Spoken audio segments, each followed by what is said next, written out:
Our next speaker will help us build smarter AI. So join me in welcoming Gabriel.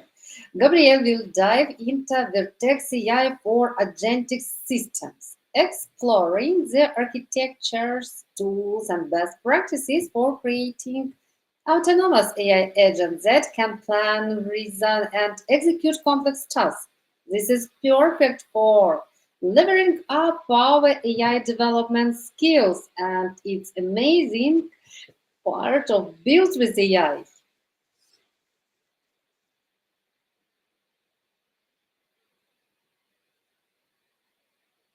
All right, Anna, can you see my screen? Is my screen visible? Perfect. All right. So, good afternoon, everyone. Sorry for the technical issues. I tried joining, but then I think I had technical issues on my side, so I kept on coming in and going out. But then I'd like to say it's a very, very interesting time being with you all, even though I'm not there in person. But hopefully one day we all get to meet in person. So, just to say a little bit about myself. My name is Gabriel. I'm a data scientist. I'm also part of the Google Developer Group community, but then I am based here in Accra, which is in Ghana. So thank you all for joining today's session. I know getting people to join a Friday session can sometimes be difficult, and looking at the time too. I like to make my session very quick so that we can all continue with the other sessions and then close for the day. All right, thank you. So yeah, that's me. And then that's my title. My title is basically going to talk about Vertex AI for Agentic Systems. So we'll talk about some of the architectures, some of the tools, and then some of the best practices that Vertex AI offers for you if you are someone who are interested in building agents. All right. So first of all, the question you would want to ask is, what are agentic systems? Now, AI systems that can perceive the environment, make decisions, and take actions autonomously to achieve specific goals are what we call agents, right? And nowadays, everywhere you pass, you hear people talking about AI, and all of that. Agents. If you're someone who joined the Google I/O, I think just last week or a couple of weeks ago, you could hear most of the things we were talking about was AI agent, AI agent, AI agent. So now, any AI system that can perceive the environment, make decisions, and take actions on their own, the autonomously here just basically means that they can do things on their own to achieve specific goals are what we call agents. So unlike the previous AI systems we had, which were only able to process the information that they were given. So you go there, you ask them questions, they give you a response. You ask it to do something for you, it give you the response without being able to think on its own. Those were normal AI systems that we had. But now, the system that we have are systems that are able to look around their surroundings and then based on that make some sort of decision or judgment based on the environment. These are what we call agents or what you say agentic systems. So basically, just see them to be like um, intelligent entities that can just look at their surroundings and then perform or process information. So they can do things and also process information, not just like the previous ones, which could only process information. So the question you would also want to ask, right, is why now we are in the realm where the whole world is moving towards the Gen AI revolution. Now, generative AI is basically AI systems that are able to, based on the information that they have, come up with new stuff or generate things. That's why the name generative. So, for example, if you go and you ask it to, let's say, generate an image of someone sitting beside the beach, for example, this is generative AI at work. Because basically, what's going to happen is that this system is going to go back, look at all the information that it was given, and then come up with something new. So now we are in this area where, unlike just typical large language models that were only text to text, now we are looking at we are looking at AI systems from the multimodal perspective. So instead of passing just text, you can now pass in text, you can pass in video, you can pass audio, and so on and so forth. Now, this breakthrough has made it very, very important for us to get into agentic systems or agents, which can basically come up with things on their own. So based on their surroundings, they don't just process the information that they are given, but they can also do stuff. So it's become very, very important. And this there's also the increased availability of data and scalable cloud infrastructure. Now, data is being generated from different angles. As we are here right now, we are all generating data. At the end of the session, Anna is going to go back, look at the analytics, and then look at the people who joined, um, where they joined from, and so on and so forth. How long? And these are all forms of data that we are generating. So it's like we are in the world where, or we are in the era where everywhere you pass, data is everywhere. Now, if data is everywhere, then there is the need for us to also develop systems that can process these tons of data and also store them. Do you understand? And because of the size of these data sets that we have nowadays, using just normal running things normally on your computer, for example, can be catastrophic. Because if you are working for a very big multinational company, so let's say a company that's based in Germany and a company that's based in, let's say, Europe, in Africa, you cannot just be using your laptops or your computers to be running some of these models because these are large data sets that are being used all over the world. So there's a need for a cloud infrastructure, something like Vertex AI. Now I'll talk about what Vertex AI is in a bit.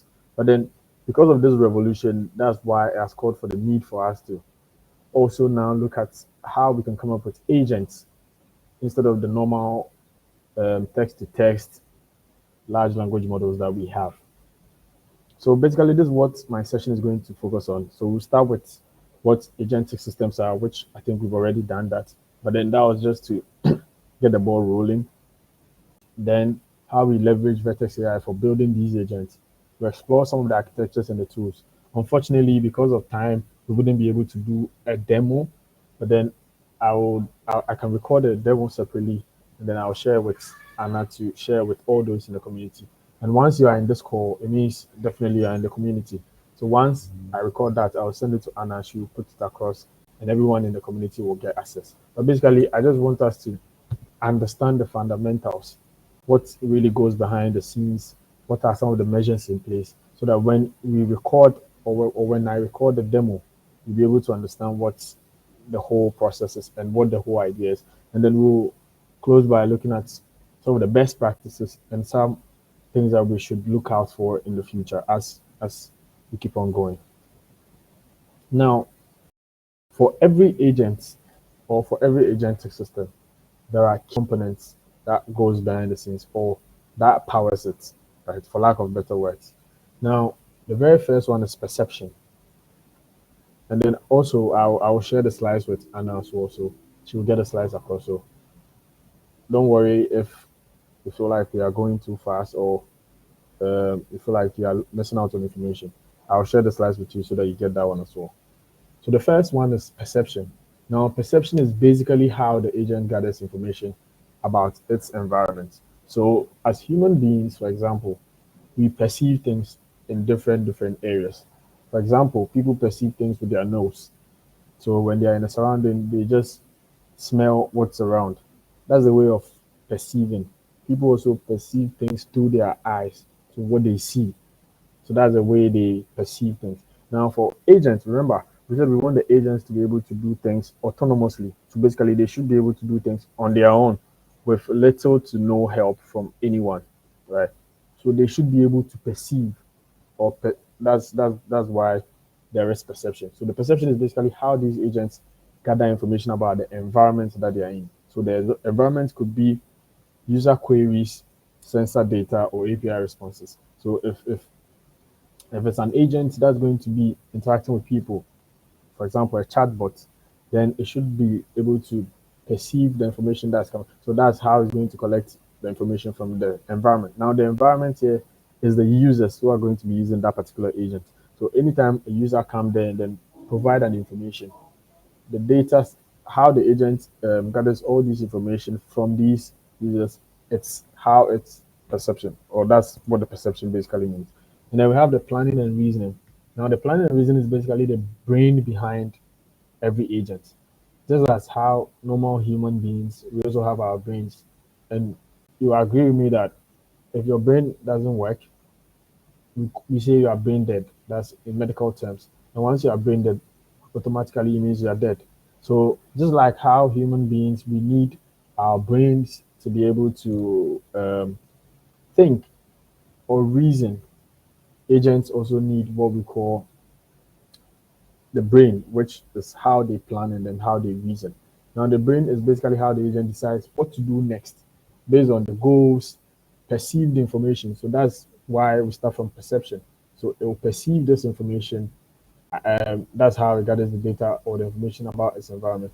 And then it will use the brain to plan or reason. Now, most of the time, the brain behind these agents are large language models like Gemini, like Gemma, like OpenAI, like um, Bet, like all these AI systems, Llama, etc., etc.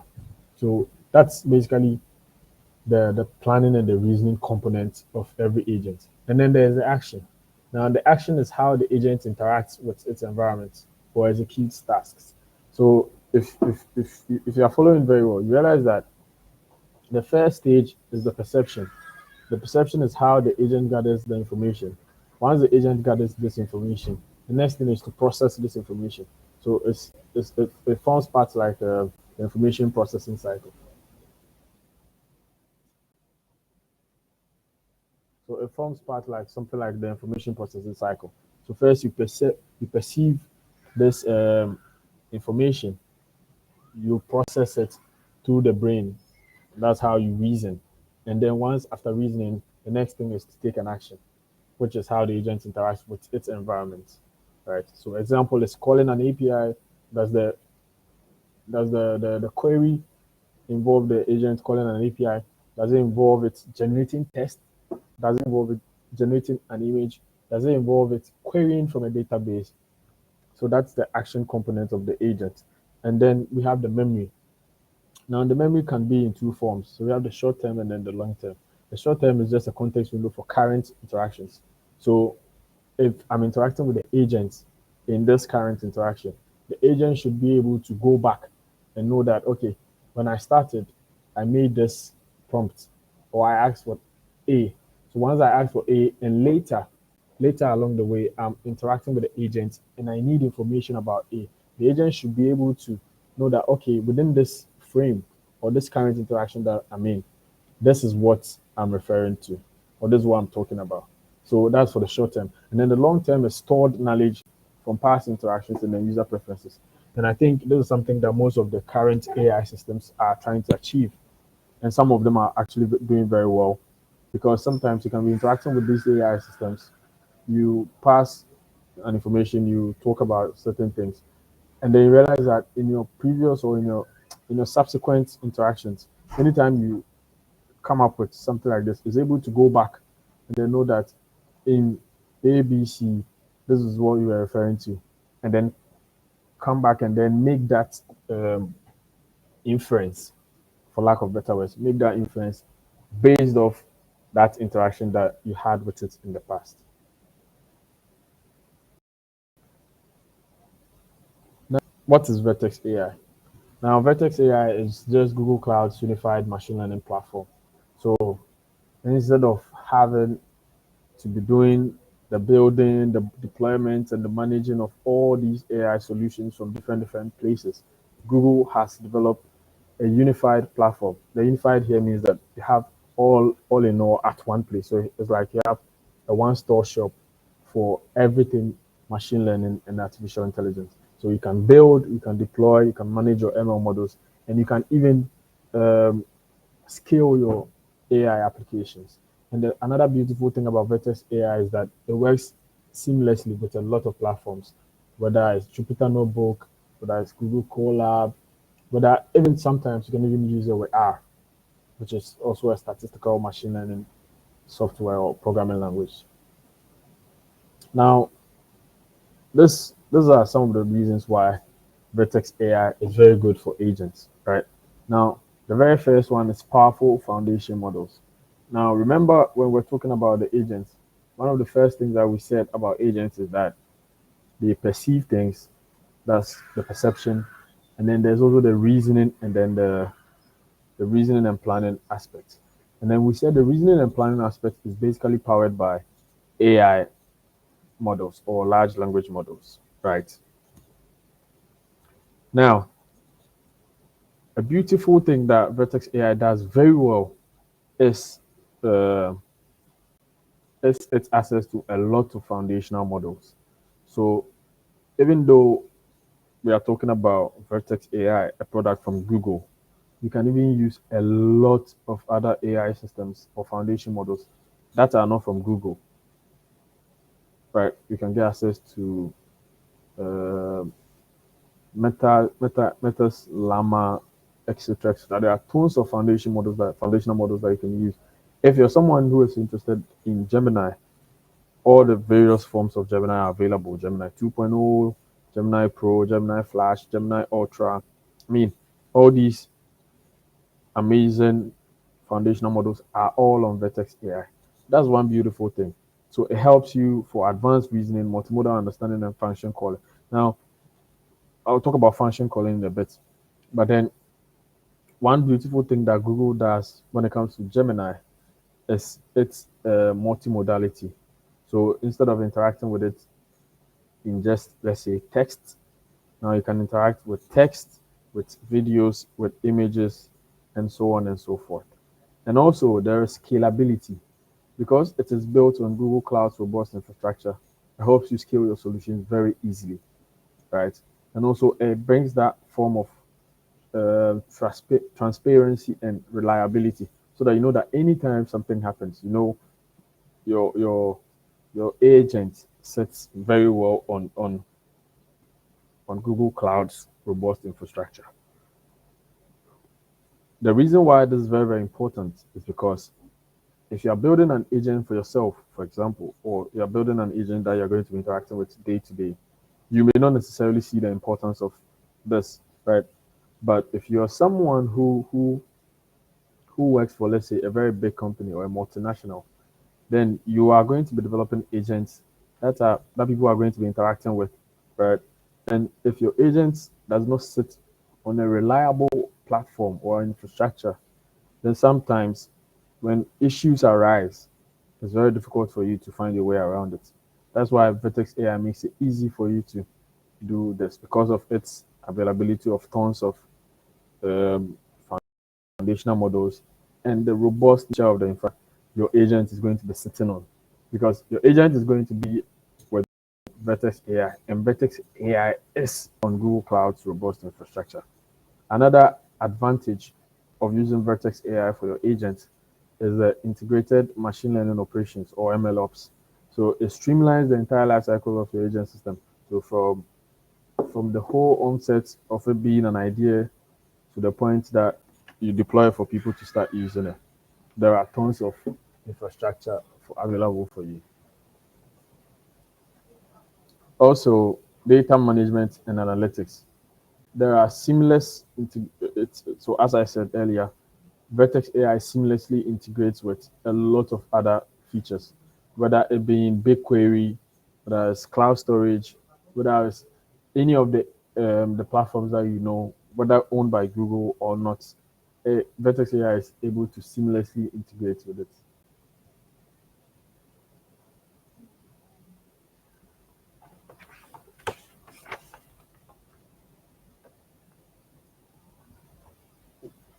So that's just by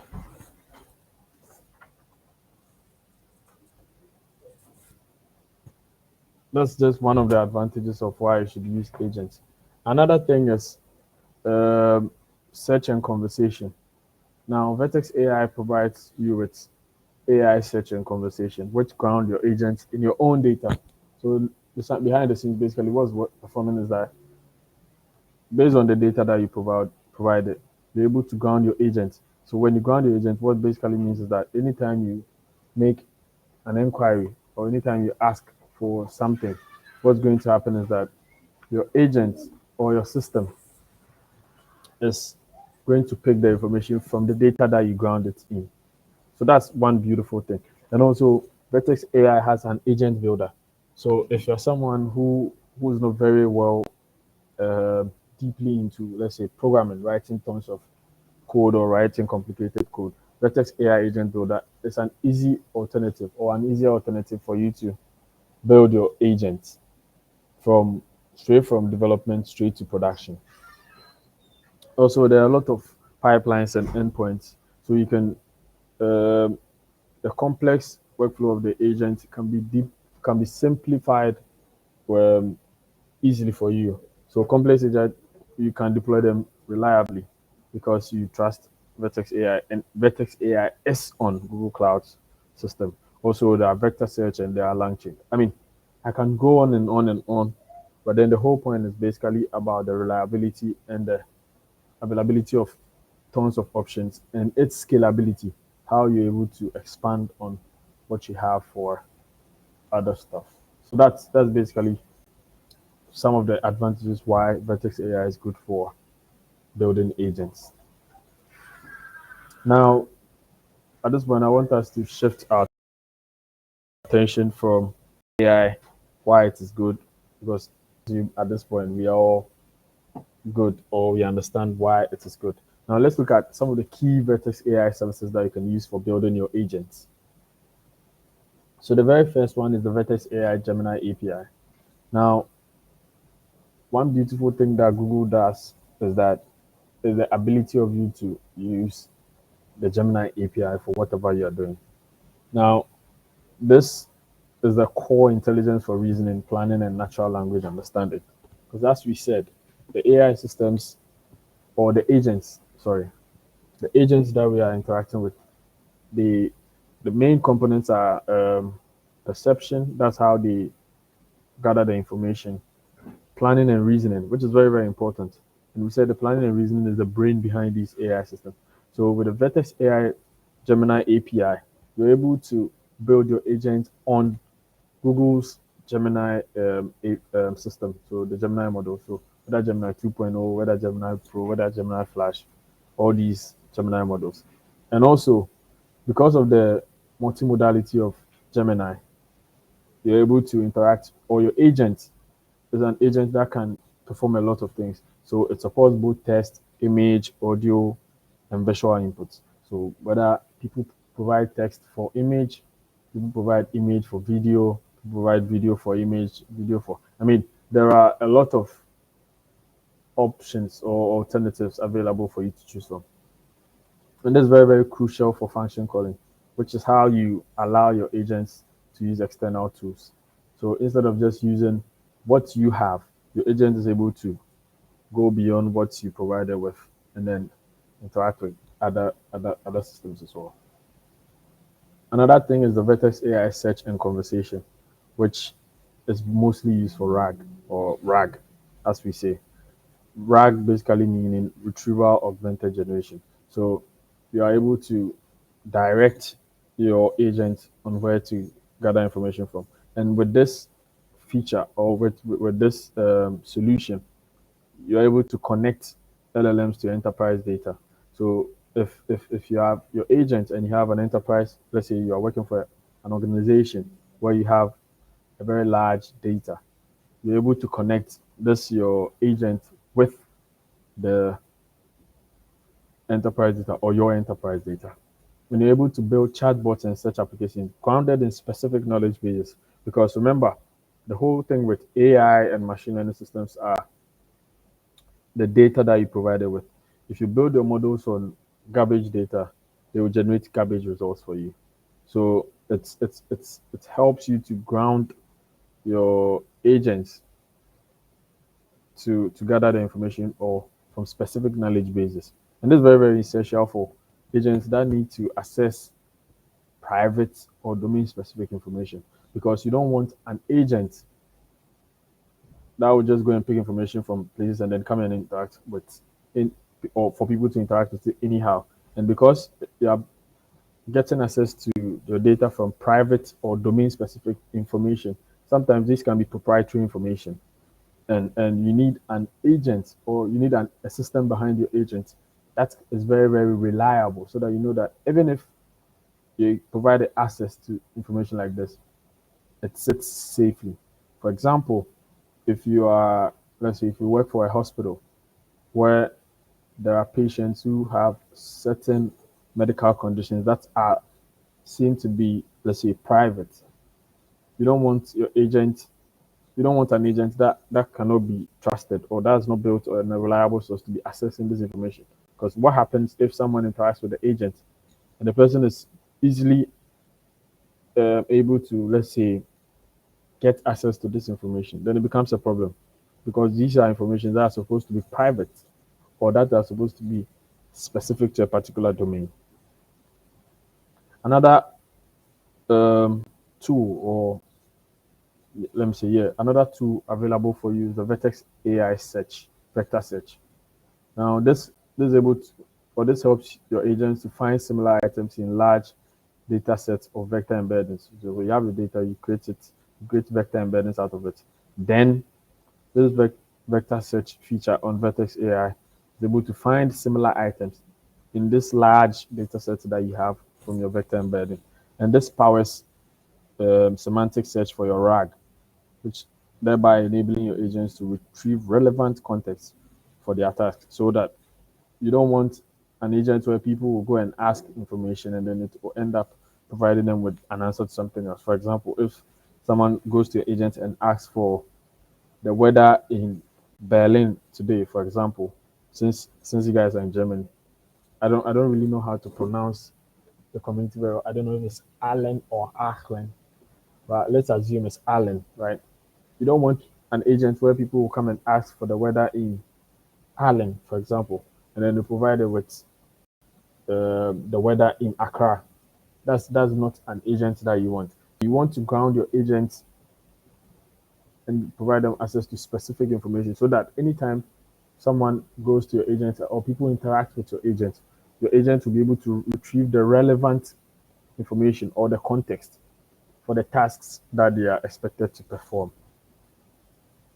Now, away from the away from the key services Vertex AI provides for your agents, there are common AI agents or agentic architectures on Vertex AI, which I believe are very, very important for us to look at. So so most of the things that we are discussing here are just some of the ones that I feel are very relevant, especially if you are getting started, right? But then as you go on in your development journey, whether you are into agents, whether you're into AI, machine learning, whatever you're into, as time goes on, you may find out an easier option or an easier alternative. That's the beauty about being in a community, so that you can also share with your community members. Now, these are the ones that I recommend. That's why I am talking about these ones. Now, what are some of the common agent architectures in Vertex AI? Now, the first one is using your LLM as a core controller. Now, the LLM here we're talking about is Gemini, right? Because this is a Google um, program, for example. So we're talking about Google, which is Gemini. So with this is how the flow works. So the user makes a query. The query goes directly to your LLM, which is Gemini. Then behind the scenes, it goes through the thoughts action. It observes repeatedly. So it's like a loop. So behind the scenes is like it's going through a thought process. From the thoughts, an action. From an action, it makes an observation. And this is done repeatedly because at the end of the day, you want the best results for acting with your agents. Assuming you're a bank and you develop an agent, you don't want an agent where people when people interact with it, you're going to be giving them false information, for example. So it performs it repeatedly and then comes out with a final answer. Now with this, the key Vertex AI components that come to play is the Gemini API, which performs the reasoning. And then there are tons of custom tools available for you to choose from, whether cloud functions, whether you want to do API calls. There are a lot of other components that you can use as well. Now, a typical use case for this will be a task-oriented agent, for example. So an agent that you want to perform a specific task. So once the person makes a query, the LLM, which is Gemini, will take in this query, go through this process, and then come up with the final answer. because the person interacting with your agent is basically not interested in what's happening behind the scenes. What the person wants is that if I come to your agent and I ask you, for example, let's say there's a bank system. If I come to your system and I ask, um, what's the maximum amount of loan that I can get, and what are the interest rates, for example, your agent should be able to go back, look through all the information that it has, based on my information, come up with the best possible result or answer to the question that's being asked. I hope it makes sense. And also a question and answer tool with usage. I mean, these are use cases, but then in the demo that I'll do and then I'll send to Anna, I'll pick a particular general area, then I'll go through and then I'll share with you. Another architecture is the RAG powered agent.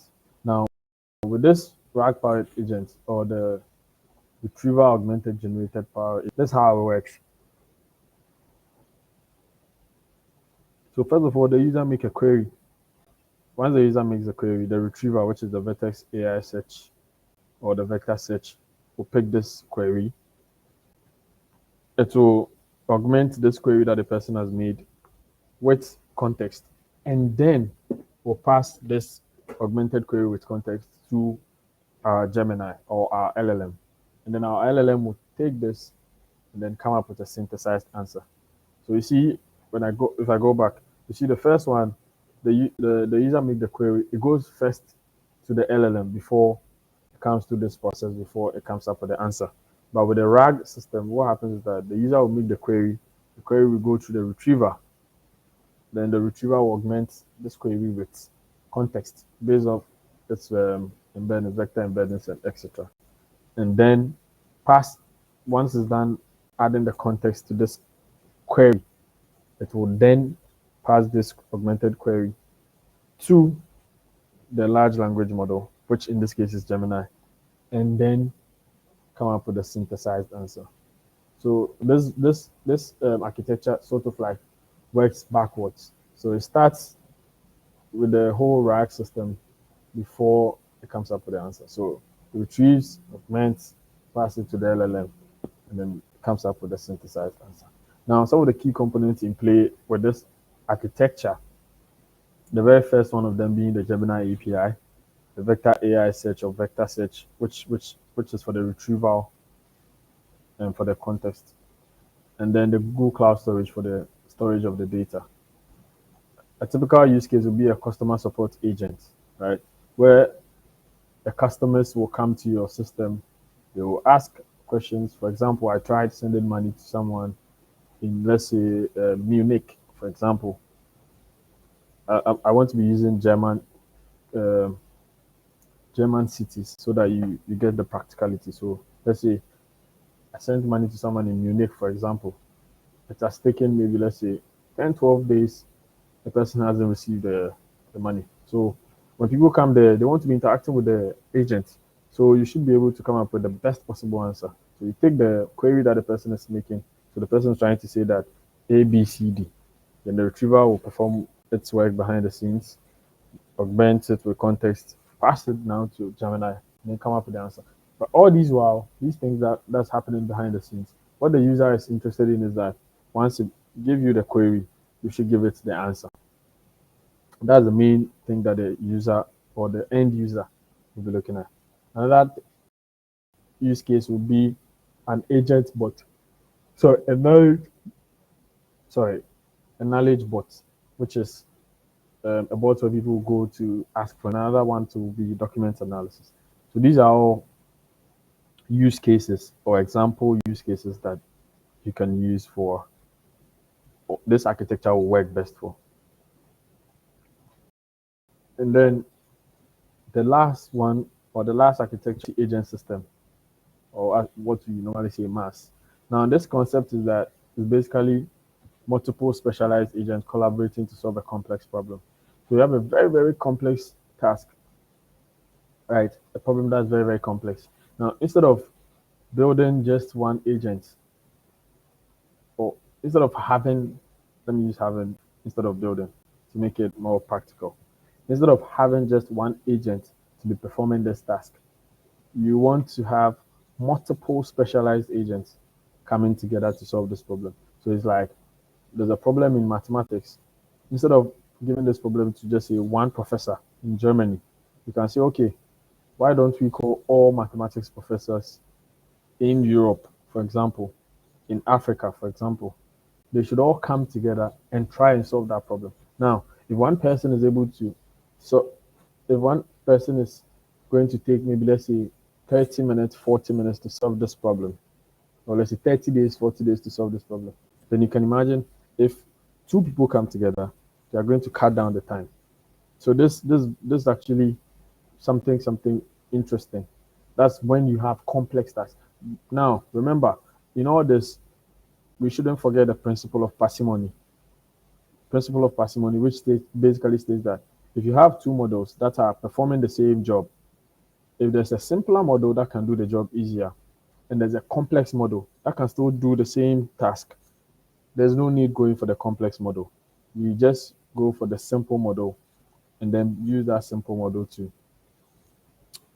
perform that particular task that you want. Because at the end of the day, all these things that we are going to be interacting with are cloud systems, and all these things are things that you're going to pay. So we should be mindful of that as well. Now, the components are multiple Gemini instances. These Gemini instances will work as the agents. They have PAV and SAB for communication, cloud functions, or RAN for hosting the logic behind your agents, and then Vertex AI pipelines for orchestration. Now, I doubt most people will be using this, but then if you are in an area where you are doing something very complicated or complex, then this or running sophisticated simulations, then this agent structure will be the best for you. Now, let's quickly go through. My time is almost up, so let me just quickly go through some of the tools within Vertex AI that you can use for building agents. So the very first one is the Vertex AI SDK, which is a Python SDK. They're good to go. You can be using this. Now, this is the foundation for interacting with Vertex AI. So right inside your Python notebook, whether it's Jupyter or whatever you are, anywhere you write a Python code, this SDK helps you interact with Vertex AI seamlessly. That's the Google Cloud AI Platform library. So once you load this library in your Python, you are just able to easily initiate and then interact with Vertex AI seamlessly. So an example is the code that I have here. So you see from Google Cloud import AI platform, and the model is AI platform that generate.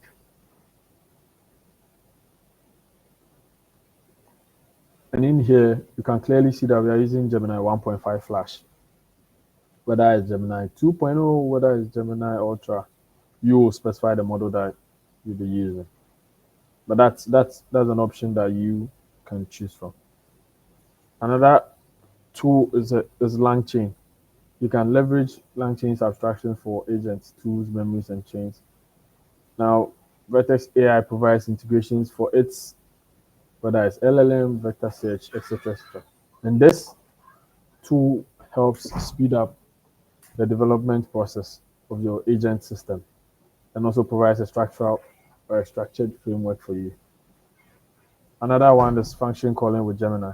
And this is the key to making agents act because you don't want, anytime someone comes to your agent, you want your agent to perform a specific task.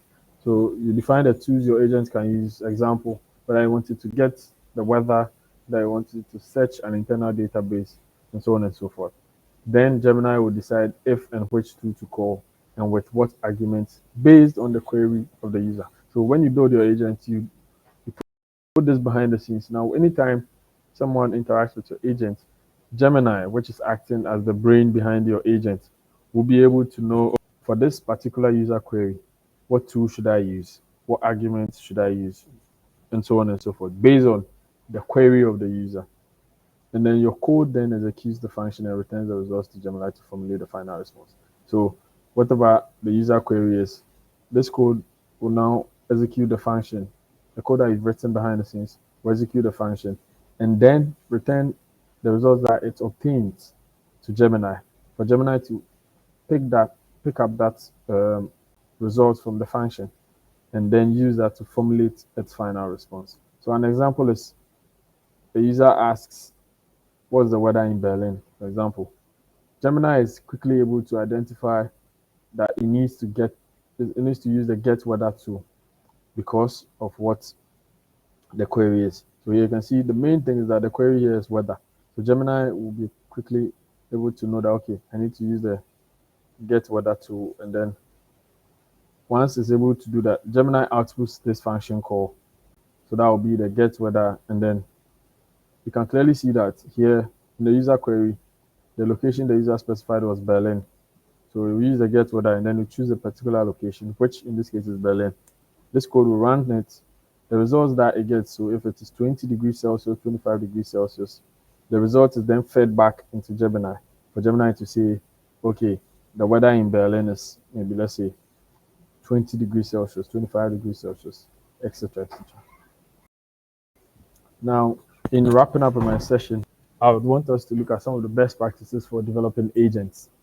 Now, the very first one is having a clear objective and scope. I think this is something that as developers or as engineers, software engineers, we often don't joke with it at all. You have to define your objectives and your scope very clearly from the jump. And also remember that prompt engineering is key. The prompt that you give it is the results that you get it. So you have to spend time in prompt engineering and then design a tool so that it can be robust. I mean, you want your agent to be an agent where people interact with it, it works seamlessly so that you don't always have to go back and make changes. I mean, the whole back and forth process or cycle. Also, learn about memory management. Remember, we talked about memory, whether short term, long term. How do you choose the best one? You should you go for long term? Should you go for short term? And based on what? That's one thing. And also, there's monitoring and evaluation, so that you should always keep an eye on your agent, so that anytime there's an issue, you're part of the first people to see the issue and then fix it for your customers. Because you are developing your agent for a multinational or a very big company that's being used by people from all over the world, then you have to always be on the lookout because just a slight mistake can cost you tons of money. And then iterative development, always. Remember, programming is not rigid. Programming is iterative. So you do A, B, C, it doesn't work. You come back to B, you fix B, quickly go back to C. If you see the problem is not coming from B, come back to step A, then you go through that whole process again. So what do we see the future with Vertex agent being? Now we see the future to be more sophisticated reasoning and planning. Or we want this is what we are actually interested in seeing on Vertex AI or things that we predict. We want we want this because we want our agents to be able to or should be capable of multi-step complex problem solving. So instead of just having an agent that solves basic problems, we want agents that can solve complex problems that it has never encountered before. Once it encounters this problem, we want it to be able to do it. And also we want autonomous operations. So we want the agents to operate with less human intervention over longer periods so that at least as a developer, when you build your system, you can leave it somewhere and I mean get a short vacation for lack of better words. We don't want agents that always have to be monitored by humans. And also we want the collaborative multi-agent systems like the one I spoke about, where you can have multiple agents performing a complex task. And also lighter tool integration, seamless access to a wider array of tools and APIs. Because now where the future looking at where we are going to, much importance is no longer on who is able to write the code or not, but it's basically who is able to use the tools to help their development easier. So that's one of the things that we also look out for. Yeah. So I think for more resources, you can go to ai.google.dev, you can go to codelab.developers.google.com, cloud.google.com/AI. I mean, there are tons of videos, resources that you can get started with. And also, if you have any issues, you can always reach out to me, whether X or Twitter or wherever. at Gabriel Agbobli. And yeah, that's that's where I bring my presentation to an end. So danke, that's how you say it in German. So in Ghana we say that's it or thank you.